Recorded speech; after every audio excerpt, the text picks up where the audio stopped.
Michael writes in to ask this, Pastor John, is it possible for a husband to lust after his own wife? So is that a sin even possible within the marriage relationship? Well, I wish I had Michael here to just ask him more precisely what he has in mind by lusting after his wife. So let me go at it from a Bible text and then circle around maybe and guess at what Michael might have in his mind and do the best to answer his question. Here's a relevant text, and it may be a little confusing because the translations differ here, and I'm going to opt for a more unusual one. I'm thinking of 1 Thessalonians 4, 3 through 5. Here's my translation. Well, I'll give both, ESV and mine, or NIV. They're all the same, pretty much. For this is the will of God, your sanctification, that you abstain from sexual immorality, that each one of you, now here comes the controversial part, that each one of you know how to, ESV, control his own body in holiness and honor. Now the issue is, the word behind body is vessel. That's a literal translation, vessel. So it's either possess, obtain, or control his own vessel. So there are two possibilities. One, he's talking about his wife, his own vessel, and that's the one I'm opting for because in 1 Peter 3:7 it says, live together with your wife and honor her as the weaker vessel. That's the word that's used here. Or it could be your own self, your own sexual organ, the vessel. So which is it? It's a wonderful truth both ways. But if you go with vessel as wife, which is what I'm doing here, then it reads something like this. Each one of you should know how to possess or have a wife in holiness and honor, not in passion of lust like the Gentiles who do not know God, which means there is a sinful way to treat your wife in sexual relations. And that's why I chose this verse. And of course that would be true even if this translation were different. So let me just work on that for just a minute. There is a dishonorable and unholy way to deal with your wife sexually.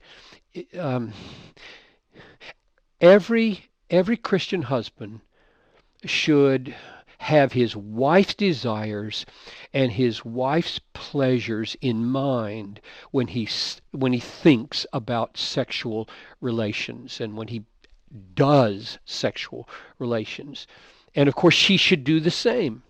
In other words, he doesn't just barge in there and do whatever he feels like doing with no reverence to what does this woman delight in, what does she enjoy, what would please her. There's this happy competition. Who can make the other most happy? Who can outdo the other in showing honor? Like 1 Corinthians 7:3. Husband should fulfill his marital duty to his wife, likewise the wife to her husband. The wife's body does not belong to her, but also to her husband. And the same way the husband's body does not belong to him alone, but to his wife. So they're both competing to be the servant of the other's maximum pleasure.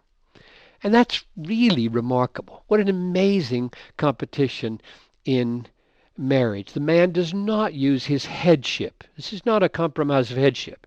This is telling a man, you don't use your headship here to be demanding. Use your headship to create. You're an initiative taker to create situations of the greatest possible mutual joy. That's what headship is here. So here's back to the question. Can you lust after your own wife? If you're governed by this approach to love and honor and holiness in a sexual relationship, I don't think it's wrong for a husband to want his wife sexually and to think about having her and hold her in his mind the way he would hold her in bed. So if that's what he's thinking about, can you entertain in your mind thoughts about sexual delights with your wife? I think the answer is absolutely yes. There's no sin in your mind that wouldn't be sin in your bed. What would be sin is if if a husband imagined sin or desired sin or took on attitudes to his wife in his heart that would be wrong in the bedroom. So I think it's right for a husband to enjoy his wife anyway in the mind that would be right to enjoy her in the bed.